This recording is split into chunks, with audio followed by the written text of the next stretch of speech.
this issue. Eliza Byard is with the Gay, Lesbian, Straight Education Network, and Candi Cushman is with Focus on the Family. I want to thank both of you for joining me this morning. Candi, I want to start with you. Focus on the Family is accusing gay rights groups of using tolerance and anti-bullying programs to introduce curricula and books into schools that promote same-sex marriage, when it's really, some people would say, this is just about having kids be safe and not be bullied. So why, Candi, do you say that, that it's something else? Well, first, I just want to make clear that we absolutely think every child, no matter who they are, should be protected from bullying, because we know the data shows that kids are being targeted as never before by bullies nowadays for a myriad of reasons, whether it be maybe they struggle with their weight, they wear glasses, maybe they're developing a little faster than their peers, and maybe they identify as gay and lesbian. So we think all of these kids should be protected without exception. But we think this is best done through a non-political bullying prevention policy that gives widespread protection to all kids against bullying for any reason whatsoever. The problem is we've seen that when this issue becomes politicized, parents are losing their parental rights a lot of times. And just to give you one example, a school board in Alameda, California used a law just like the one that's being proposed to mandate homosexuality teaching for kids as young as kindergarten. Their parents were told they could not opt out their kids from this teaching, even if it conflicted with their family's deeply held religious beliefs, or maybe they just didn't think their child was ready to handle it at that age, at kindergarten or first grade. And so what we're saying is that parental rights should be respected. This should not be a federal mandate, and local schools should have the freedom to develop the best policy that they think is necessary to protect kids with parental input. And Eliza, why do you feel like that this is something that's that's being targeted? Well, actually, Thomas, Candi and I absolutely agree. The only difference we have is that Candi, I don't know, Candi, if you've actually read the Safe Schools Improvement Act, because it actually achieves all the goals she's talked about. Frankly, you know, last year I wrote 3 condolence letters to families who had lost their children to anti-gay bullying. And I owe it to them to fight for policies that work. The Safe Schools Improvement Act would protect all young people, and then specifically add language that references bias-based bullying and harassment of all kinds, including religion, race, national origin, sexual orientation, because this is a policy that works. Research shows that bullying of all kinds is reduced when this kind of policy is in place. I also need to make a very important point about another parental perspective on this issue. Candi, you seem to suggest that any discussions of the lives of lesbians and gay men in schools would be inappropriate. Well, here's the thing. My daughter will go back to kindergarten on Wednesday, and her actual first assignment is to bring a photograph of her family. And discussions of students' families will be the entire first unit of her kindergarten curriculum. My daughter happens to have 2 moms. So the school has actually introduced this topic.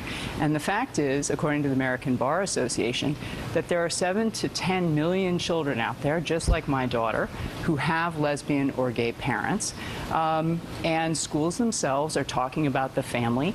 And I simply ask that my family gets the same respect and recognition as anyone else's. And so, Candi, can you agree with Eliza on that point?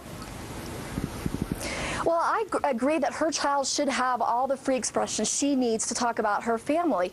But what we're trying to talk about are when parents are faced with mandated homosexuality lessons, again, for kids as young as kindergarten, against their will. And this is how this law was used in California. But what if Eliza's daughter was then persecuted? But wait, what if Eliza's daughter was then made fun of in school because she was honest about who her parents are? Do you think that she should have any rights for any protection from kids that would bully her because she has 2 moms? Absolutely. I think that should be stopped right away. I believe all kids should be protected, no matter how they identify. But you've got to keep in mind what a big picture this is. You know, there were statistics that just came out this summer showing that kids who struggle with obesity are 65% more likely to be bullied. And then you have this tragic situation also in Massachusetts, the young woman Phoebe Prince, who committed suicide after extensive cyberbullying. And that case didn't have anything, you know, in that case, to do with homosexuality.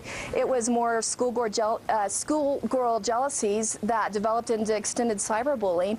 And so we're just saying, look at the widespread nature of this problem, and we need to develop policies at the school level that reflect how widespread it is and not just only focus on one segment of it. Eliza, what's the likelihood this legislation will go?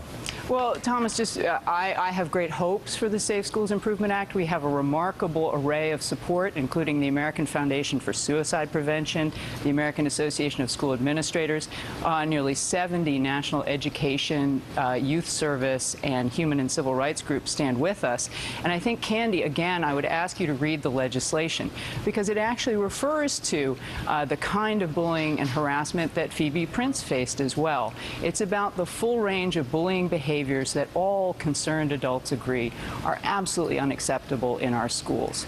I also want to point out, Candi, that there was a case in Louisiana where a young man came in to talk about his family, a kid in kindergarten actually, who came to school and told his parents that he had 2 moms and that his mothers were lesbians.